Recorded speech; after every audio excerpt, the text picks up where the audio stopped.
إله إلا الله وحده لا شريك له ونشهد أن سيدنا ونبينا وإمامنا ومولانا محمدا عبده ورسوله صلى الله تعالى عليه وعلى آله وأصحابه وذرياته وأهل بيته وبارك وسلم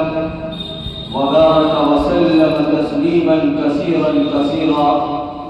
أما بعد فأعوذ بالله من الشيطان الرجيم بسم الله الرحمن الرحيم فاذكروني أذكركم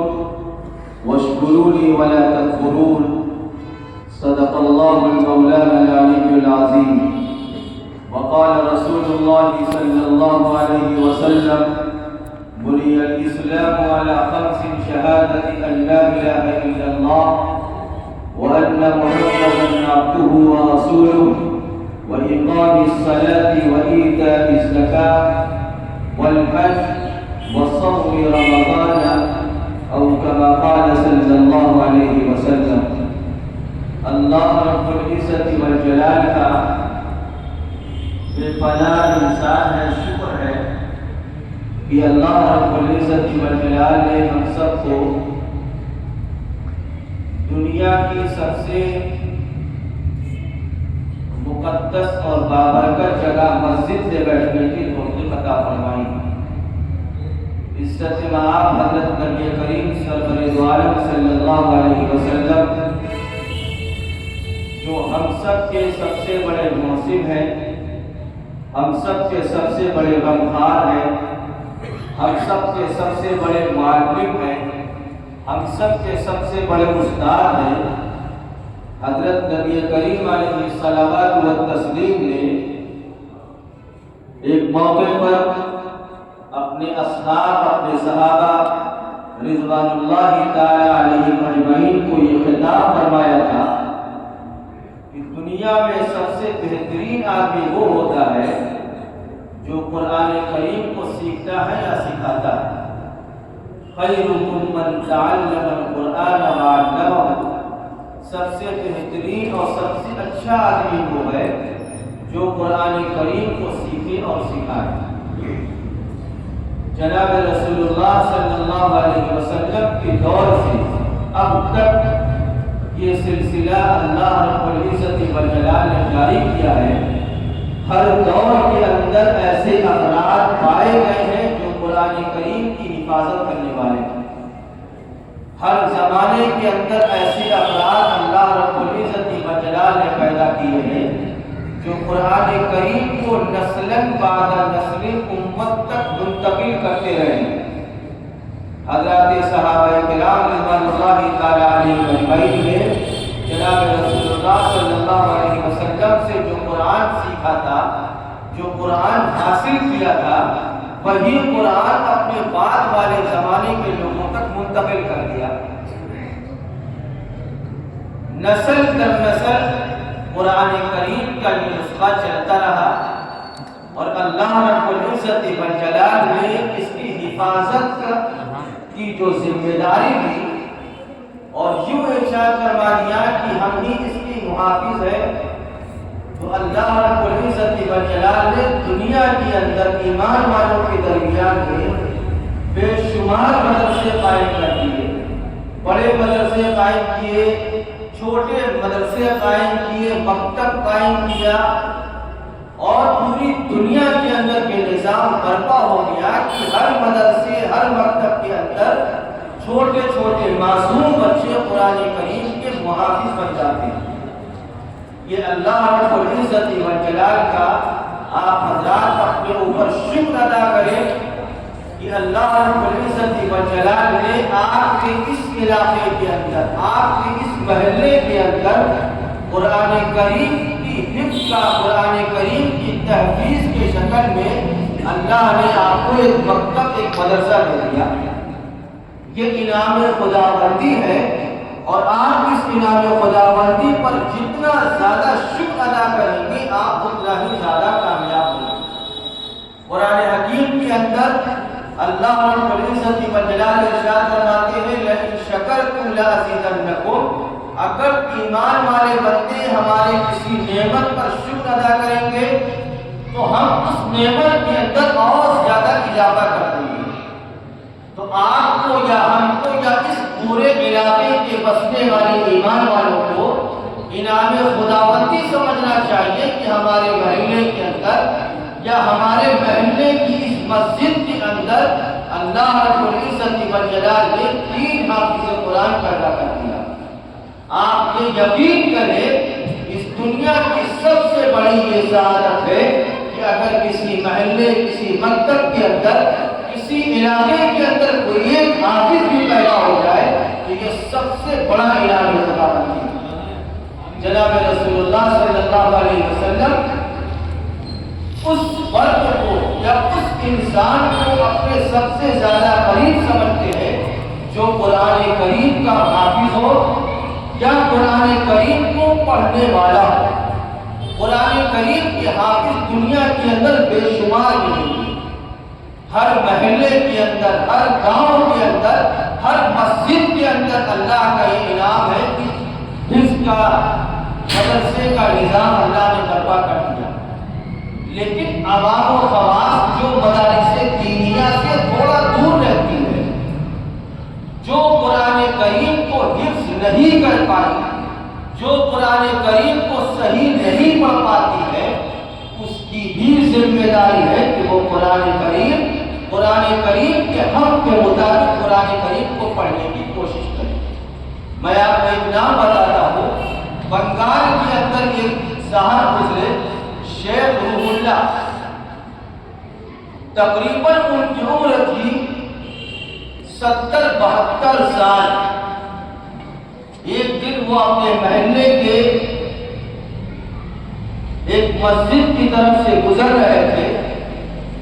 تو مسجد کے ذریعے سے ان کے کان میں آواز پہنچی کہ قرآن کریم کو حفظ کرنا بہت بڑی سعادت ہے۔ ایسا نہیں ہے کہ شیخ روح اللہ نے یہ بات پہلے کبھی نہیں سنی ہوگی، پہلے بھی کبھی سنی ہوگی، لیکن جب وقت پر کوئی بات کہی جاتی ہے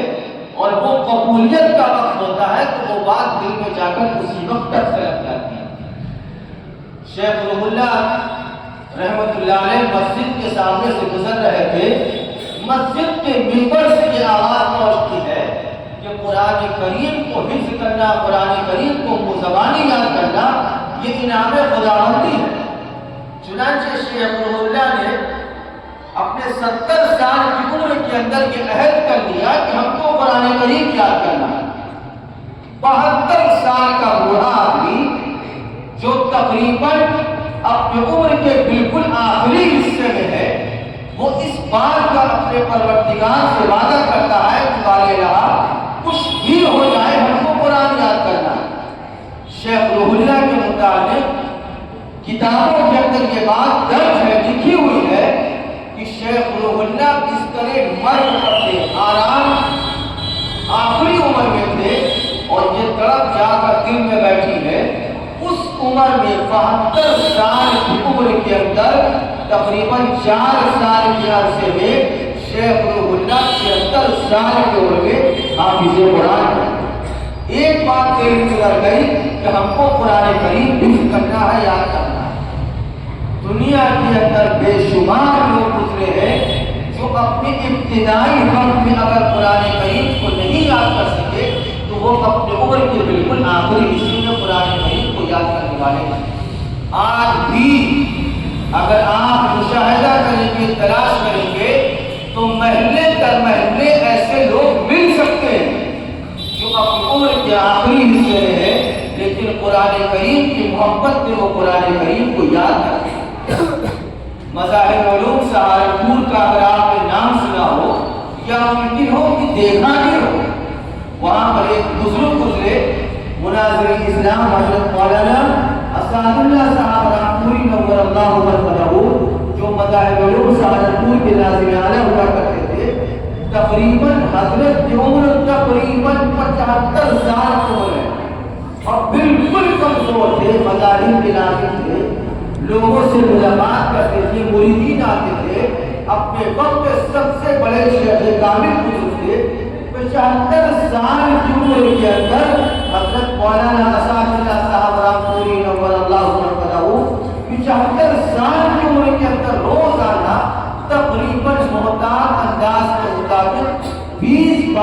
قرآن کریم حفظ کرتے تھے، یاد کرتے تھے، پڑھتے تھے۔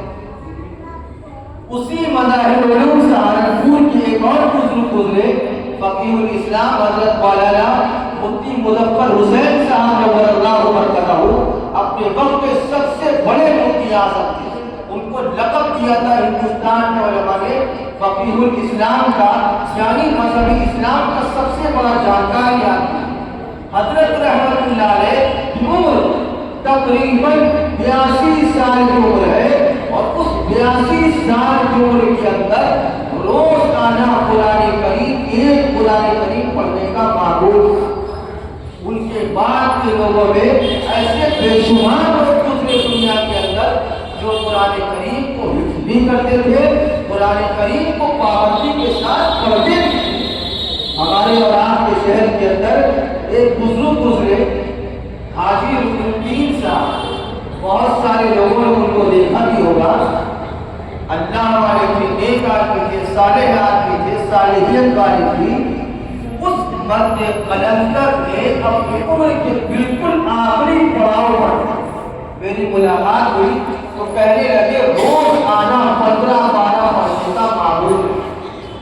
جس آدمی کی عمر 65-70 سال کی ہو اور وہ آدمی قرآن کریم 20-12 پڑھتا ہو، تو ہمارے اور آپ جیسے نوجوان لوگ ہیں، ان کی ذمہ داری ہے کہ قرآن کریم خوب پڑھیں۔ ہمارے اور آپ کے شہر کے اندر ایک بزرگ گزرے، میرے والد ہوا کرتے تھے، حضرت مولانا جلیل صاحب رحمۃ اللہ علیہ، جامع مسجد کے امام ہوا کرتے تھے۔ اپنے وقت کی یوں کہے اس شہر کے سب سے بڑے بزرگ عالم تھے۔ کوئی بات کہتے تھے تو پورا شہر بیکم لبیک کہتا تھا۔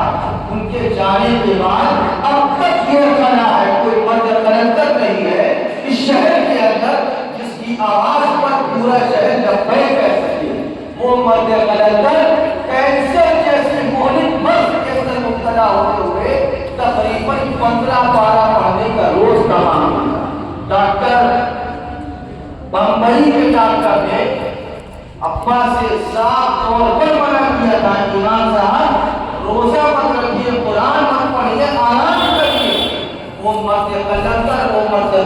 تھا کہ مہلک مرض میں مبتلا ہونے کے بعد بھی قرآن کریم 15 پارہ پڑھنے کا معمول تھا، روزہ رکھنے کا بھی اہتمام تھا۔ ہمارے اور آپ کے علاقے کے اندر ایسے بے شمار لوگ ملیں گے جو اپنی عمر کے آخری حصے میں لیکن قرآن کریم کو پڑھنے کا وہ معمول ہے۔ جوان لوگ دیکھ کر دنگ رہتے ہیں کہ واقعی معنی میں قرآن کی محبت ہے۔ ہمارے اور آپ کے درمیان میں ایک بزرگ گزرے، تبلیغی جماعت سے وابستہ تھے، حافظ عبدالرشید صاحب۔ بہت سارے لوگوں نے دیکھا ہوگا تبلیغی جماعت کے اہم ترین رکن کے روزانہ 10-12 پڑھنے کا معمول مقصد ہے۔ ہم ہیں، آپ ہیں، اس دنیا میں رہنے والے لوگ ہیں، جتنا قرآن کریم ہم کو پڑھنا چاہیے ہم قرآن کریم اتنا نہیں پڑھتے۔ ہونا یہ چاہیے ہر آدمی یہ کوشش کرے کہ جس طرح معصوم بچہ قرآن پڑھتا ہے بڑی بڑی کے لوگ بھی قرآن کریم ویسے پڑھیں۔ یہ حقیقت ہے، اگر قرآن کریم کوئی بہترین پڑھنے والا ہوتا ہے تو آدمی کا دل لگتا ہے کہ صحیح معنی میں آدمی اور قرآن پڑھے۔ اگر کوئی بہترین حافظ مسجد کے مصلی پر کھڑے ہو کر قرآن پڑھتا ہے تو سامنے والے مصلیان کا جی چاہتا ہے امام صاحب جب بھی قرآن کرے، کیوں قرآن کریم کے اندر اللہ رب العزت والجلال نے وہ علامت، وہ مٹھاس دی ہے کہ آدمی جب پڑھتا ہے تو سامنے والے کا دل اور چاہتا ہے کیا اور۔ اس لیے میری درخواست ہے آپ سب سے، اگر آپ اپنے بیٹھنے کے لڑکوں کو، اپنے گھر کے بچوں کو حافظ قرآن پڑھاتے ہیں تو بڑی عمر کے لوگ جن کی عمر ہے 20 سال، جن کی عمر ہے 30 سال، جن کی عمر ہے 40 سال، وہ بھی کوشش کریں اور وہ بھی قرآن کریم پڑھنے کا معمول بنیں۔ آپ کریں گے تو اللہ رب العزت والجلال کی نصرت آپ کے ساتھ ہے۔ آپ کریں گے تو اللہ رب العزت والجلال آپ کو ہمت دیں گے۔ آپ ایک قدم بڑھائیں گے، اللہ رب العزت والجلال کی حمایت اور تعریف آپ کے ساتھ۔ آپ نہیں کریں گے تو خوب یاد رکھیے کہ دنیا ہے، ایک دن آپ کو بھی جانا ہے، ایک دن ہم کو بھی جانا ہے۔ کچھ کر کے جائیں گے تو محلے والے، آس پاس والے پڑوسی آپ کے آپ کی یاد رکھیں۔ میں آپ کو ایک واقعہ بیان کر کے اپنی بات کو ختم کرتا ہوں۔ آپ کے بغل میں قبرستان ہے، مبارک کاشمیر قبرستان۔ آپ جب قبرستان کے اندر داخل ہوں گے تو قبرستان میں داخل ہونے کے بعد 3 راستہ، ایک سیدھا راستہ نکلتا ہے، ادھر میرے ابا کی قبر ہے، حضرت مولانا فضل اللہ صاحب کی قبر ہے، اور ایک راستہ نکلتا ہے جدھر حاجی الدین صاحب کی قبر ہے، اور ایک راستہ نکلتا ہے جو مصطفیٰ مرحوم اور حضرت مولانا حکیم محمد احمد صاحب رحمۃ اللہ علیہ کی طرف ہے۔ 3 راستہ ہے۔ آپ داخل ہوں گے تو ایک سیدھا راستہ، ایک ہلکا سا ہوتا ہے اور ایک دم بالکل مڑ جاتا ہے۔ ادھر پہلے ٹیکسی اسٹینڈ ہوا کرتا تھا، جدھر شوچالیہ ہے۔ آپ کو صرف چلیں گے بالکل آخری میں جائیے آپ تو وہاں پر تقریباً 75 یا 80 سال پرانی ایک قبر ہے۔ مجھے بھی یہ بات معلوم نہیں تھی،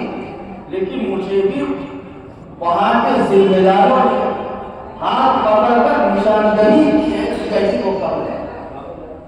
ایک قبر ہے جس کی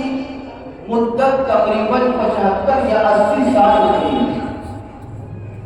اور وہ قبر کو مسجد کو مرے ہوئے ایک اندازہ ہے کہ 75 یا 80 سال، تقریباً 5 یا 7 سال پہلے کا معاملہ ہے کہ وہ قبر کھودی گئی۔ قبر جب پرانی ہوتی ہے تو آدمی کھود دیتا ہے، اس لیے کہ دوسری مٹی ڈالا رہتا ہے۔ جب قبر کھودی گئی ہے تو قبر کھودنے والا خود بیان کرتا ہے، کسی اور کی بات نہیں، خود بیان کرتا ہے کہ جب ہم نے قبر کھودی ہے تو اس کا سرہانہ کیا، تو دیکھتے ہیں کہ مسجد صاحب قبر اپنے قبر کے اندر بالکل محافظ حفاظت کے ساتھ وہ باڈی رکھی ہوئی، اور کرم برائے کرم انعام خداوندی یہ ہے کہ مسجد کا قبر بھی بالکل صحیح سالم، اور انعام خداوندی یہ بھی ہے کہ اس قبر کے اندر اب تک عام طور پر ہمارے اور آپ کے یہاں رواج ہے، جب ہم اپنے قبر کے اندر کسی مردے کو لے جاتے ہیں تو اس مردے کے اوپر جوڑا چھڑک دیتے ہیں، اور بعض وقت اپنی غفلت کے اندر وہ برتن بھی وہی چھوڑ دیتا ہے، وہ ڈھکن بھی وہی چھوڑ دیتا ہے۔ آدمی بیان کرتا ہے کہ اس قبر کے اندر وہ ڈھکن بھی محافظ حفاظت کے ساتھ پڑا ہے، وہ بوتل بھی وہاں پر پڑی ہے۔ اللہ رب العزت و جلال کا انعام ہے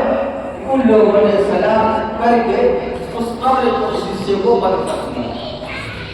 دوسری طرف سے کھولتے ہیں، قیدیانے کی طرف سے کھولتے ہیں تو دیکھتے ہیں کہ وہی قبر بالکل صحیح سالم، حتیٰ کہ پیر میں جو گرا بنا جاتا ہے، چھوٹی گرا، وہ گرا بھی بالکل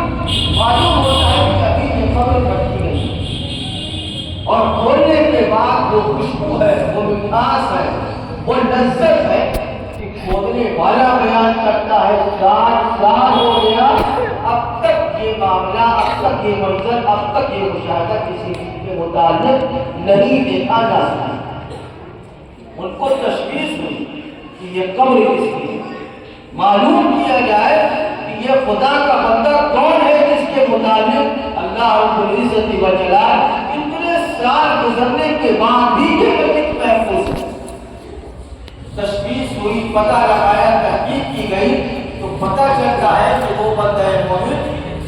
منی پور کا رہنے والا ہے، اور اس بندے کے اندر جو خوبی تھی وہ خوبی بیان کر کے آپ کے درمیان سے اپنی جگہ لیتا ہوں۔ چونکہ آپ کا پروگرام بھی تحفیظ قرآن کے عنوان سے ہے، تکمیل قرآن کے عنوان سے ہے، اللہ رب العزت و جلال گاہے گاہے کبھی کبھی اپنے بندوں کو اس طرح کے منظرنامے دکھلا کر اپنے بندوں کو سبق دیتا ہے کہ تم بھی کرو گے تو تمہارے ساتھ بھی انعام خداوند کی تشخیص ہوئی، تحقیق ہوئی تو پتہ چلا کہ وہ آدمی جس کی قول اب تک محفوظ ہے اس کی یہ خصوصیت تھی کہ وہ آدمی حافظ قرآن ہے، پابندی کے ساتھ قرآن کریم کو حفظ کرتا تھا، پڑھتا تھا، اور دوسرا وہ آدمی پابندی کے ساتھ باوضو رہنے کی کوشش کرتا تھا۔ اللہ رب العزت والجلال نے ان دو صفتوں کی بنیاد پر 75 سال گزرنے کے بعد بھی اس میت کو اپنے قبر کے اندر بالکل صحیح سلامت رکھا۔ ہم اور آپ بھی اگر اس سلسلے میں کوشش کریں گے کہ قرآن کریم کو حفظ کریں، اگر نہیں کر سکتے ہیں تو قرآن کریم کو صحیح پڑھنے کی کوشش کریں، تو اللہ رب العزت والجلال جو اس بندے کے ساتھ انعام خداوندی کر سکتا ہے، ہمارے اور آپ کے ساتھ بھی اللہ تعالیٰ اسی طرح کا معاملہ کرے گا۔ اللہ رب العزت والجلال آپ حضرات کے اس پروگرام کو قبول فرمائے۔ اس پروگرام کے اندر جن لوگوں نے حفظ قرآن کی تکمیل کی ہے، اللہ رب العزت والجلال ان کے والدین کو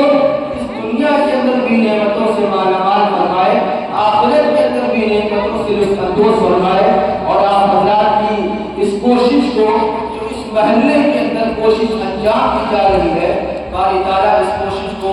اپنے بارگاہ میں شرف قبولیت کا درجہ عطا فرمائے، اور سب سے بڑھ کر اس مکتب کو، اس مسجد کو اللہ رب العزت کا قیامت آباد رکھے، رکوع سے سجود سے آباد رکھے۔ اس مدرسے کے اندر جو بچے حفظ کر رہے ہیں یا حفظ کرنے کی نیت کرتے ہیں، اللہ رب العزت سب کو اپنے دین حنیف کی خدمت میں قبول فرمائے، اس ادارے کے اساتذہ کو قبول فرمائے، اس ادارے کے ذمہ داران کو قبول فرمائے، اور ان سب سے بڑھ کر اس مسجد میں موجود تمام مصلیان کو اللہ رب العزت آنے والے ماہ رمضان مبارک کے اندر خوب عبادت کرنے کی توفیق عطا فرمائے۔ آمین یا رب العالمین۔ وآخر دعوانا الحمد للہ۔